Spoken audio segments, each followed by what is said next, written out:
The spring and summer of 1776 were tumultuous. The British forces occupied New York City by late August. The Great Fire broke out in Manhattan, with both British and American forces claiming the opposing side started it. And General George Washington was cracking down on counterintelligence efforts. In June 1776, Washington was a target of an assassination plot. Using Thomas Hickey, a member of Washington's elite squad of bodyguards, the British schemed with the royal governor of New York, the mayor of New York City, and more than a dozen others to kill or capture Washington.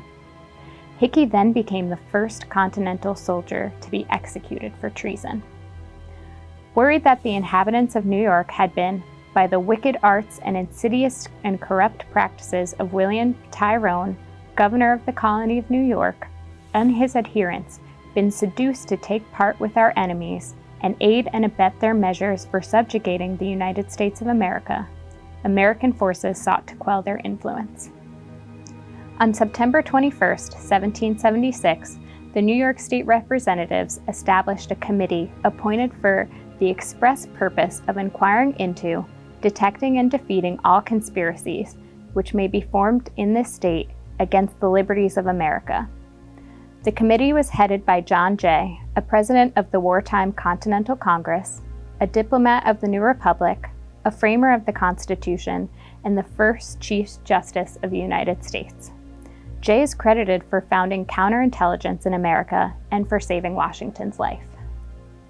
Being New York was pivotal in the war effort, those suspected of espionage were sent elsewhere in the colonies to reduce their influence until a proper trial could be held.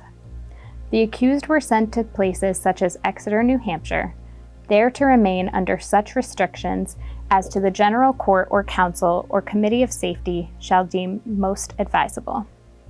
Accusations ranged from a group of people more or less concerned in a late insurrection, and the greatest parts actually in arms, to others who were endeavoring to enlist men in the service of the enemy, and for notorious disaffection to the American cause and supplying the enemy's ships with provisions. America's future was fraught and unsure. Facing a fierce military power with experience and resources to boot, Washington utilized every possible tool to ensure a positive outcome for U.S. forces, including espionage.